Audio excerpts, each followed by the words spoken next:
রাখবেন, মানব দেহে যদি একটা বিস্ফোরা ওঠে, দেহকে যেমন ভাই বিস্ফোরক তুলে ধরে ঠিক ভবিষ্যৎ সমাজের জন্য বিস্ফোরক করলো, সময় মতো তাকে উপরে ফেলা না হলে সমাজকে বরবাদ করে দেবে।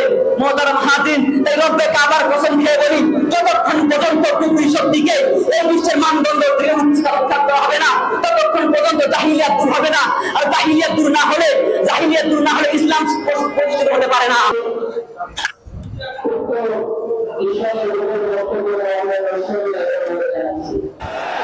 নারে তাকবীর,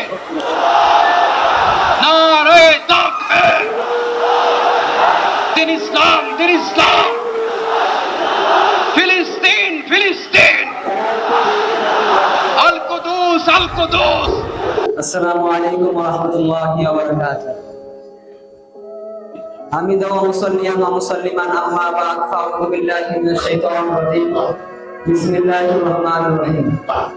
ওয়া ইযাল মাউদাতু সুইলাত বিআইয়ি যামবিন কুতিলাত। সাল্লাল্লাহু আলাইহি ওয়া সাল্লাম।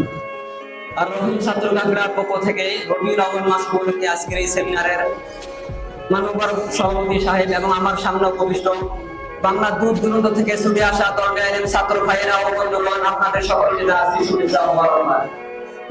আজকে আমার বক্তৃতার বিষয় হচ্ছে জামানায়ে জাহিলিয়াত এবং নবুয়ত পূর্বের প্রেক্ষাপট। এই বিষয়টিকে আমি দুই ভাবে বিভক্ত করেছি। এক নাম্বার হচ্ছে জামানায়ে জাহিলিয়াত আর দ্বিতীয় হচ্ছে নবুয়ত পূর্বের প্রেক্ষাপট। প্রথমে আমাদেরকে জানতে হবে জামানায়ে জাহিলিয়াত সম্পর্কে। এখন থেকে নিয়ে ১৫০০ বছর পূর্বে একটি যুগ বিরাজ করেছিল, যে যুগটাকে জামানায়ে জাহিলিয়াত বলা হয়।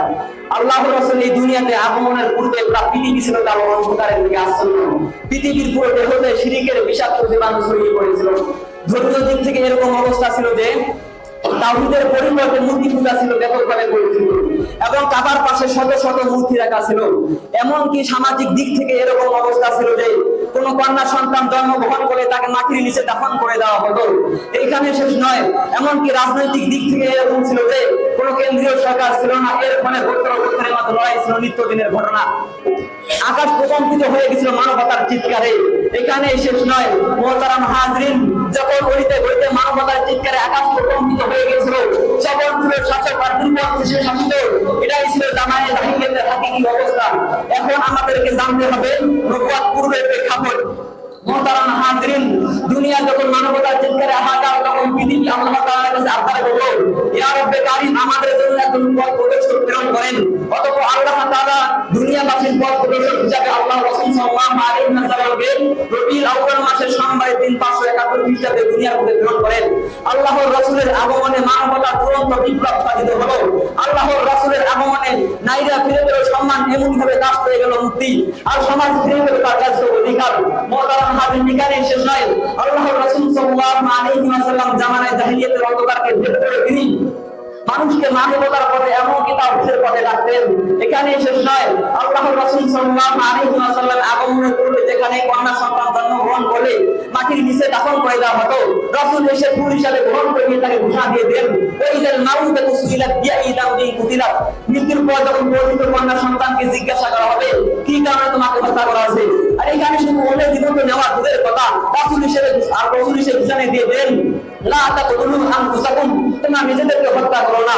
রাসূল আগমনের পূর্বে যেখানে আরবের লোকদের একমাত্র পেশা ছিল সুদঘুষ, রাসূল এসে ঘোষণা দিয়ে দিলেন আল্লাহু রাইয়া মুহাম্মাদুর রাসূল। আর রাসূল আগমনের পূর্বে যেখানে নারীদেরকে চরমভাবে দমন করা হয়েছিল, তখন রাসূল এসে ঘোষণা দিয়ে দিলেন ওয়াশিরুহুন্না বিল মারুফ, তোমরা নারীদের সাথে উত্তমভাবে আচরণ করো।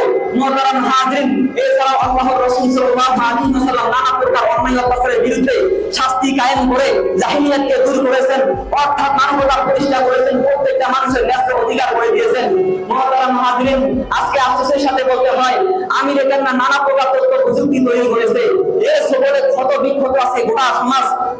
ইহুদি খ্রিস্টানরা তথ্য প্রযুক্তির মাধ্যমে গোটা পৃথিবীর মধ্যে ছড়িয়ে দিয়েছে তাদের অপসংস্কৃতির বেহায়াপনা।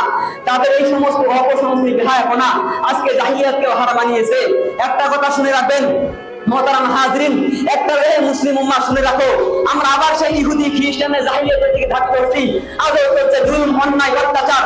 একটা কথা ভালো করে শুনে রাখবেন, মানব দেহে যদি একটা বিস্ফোরা ওঠে, দেহকে যেমন ভাই বিস্ফোরক তুলে ধরে ঠিক ভবিষ্যৎ সমাজের জন্য বিস্ফোরক করলো, সময় মতো তাকে উপরে ফেলা না হলে সমাজকে বরবাদ করে দেবে।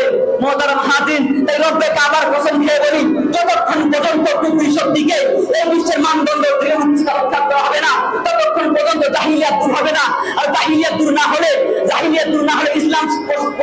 পারে না। আরে বাতিল যখন নমরুদের প্রতাপট নিয়ে এসেছিল, হক তখন ইব্রাহিম আলাইহিস সালাতু ওয়াস সালামের সহায় সম্পর্কে নিয়ে এসেছিল। বাতিল যখন ফিরআউনের দাম্ভিক প্রতাপ প্রকাশ করেছিল, হক তখন আদিত হয়েছে মুসা আলাইহিস সালাতু ওয়াস সালামের ঘোষণে। আর বাতিল যখন আত্মপ্রকাশ করেছে, বনি ইসরাইলের পিপাসু রূপ পরিগ্রহ করে, হক তখন আবির্ভূত হয়েছিল। বনি ইসরাইল হক তখন আবির্ভূত হয়েছিল মুসা আলাইহিস সালাতু ওয়াস সালামের আকৃতিতে। আর বাতিল যখন মাথা চাই দিয়েছিল ইমানি আমলি ধর্ম বদলে ব্যাপক ছয়টা বিরুদ্ধে, হক তখন আবির্ভূত হয়েছিল প্রথম খলিফা আবু বকর সিদ্দিক রাদিয়াল্লাহু আনহু আকৃতিতে। আর এখানে শেষ নয়, বাতিল যখন হাজার বিরুদ্ধে আকৃতিতে আসছিল, হক তখন আব্দুল্লাহ ইবনে জুবাইর রাদিয়াল্লাহু আনহু আকৃতিতে এসেছিল। বাতিল যখন খলিফা মানসুর আকৃতিতে এসেছিল, হক তখন ইমাম আযম রাহমাতুল্লাহি আলাইহি রূপ ধারণ করে এসেছিল। আর বাতিল যখন উবাইদুল্লাহ রূপ ধারণ করে এসেছিল, হক তখন ইমাম আহমদ ইবনে হাম্বল রূপ ধারণ করে এসেছিল। আর বাতিল যখন রোম পারস্যের সম্রাটের আকৃতি ধরে এসেছিল, হক তখন আলিমুল উলুম এমনকি সরদার হযরত মুহাম্মদ সাল্লাল্লাহু আলাইহি ওয়াসাল্লাম আকৃতিতে এসেছিল। মোহতারাম হাজরিন, তাই আমাদেরকে জাহিলিয়াতের অপসংস্কৃতি বেঁচে থাকতে চাইলে আল্লাহ তাআলার কোরআন এবং রাসূলের সুন্নাতকে আঁকড়ে ধরতে হবে। রাসূলুল্লাহ সাল্লাল্লাহু আলাইহি ওয়াসাল্লাম বলেন,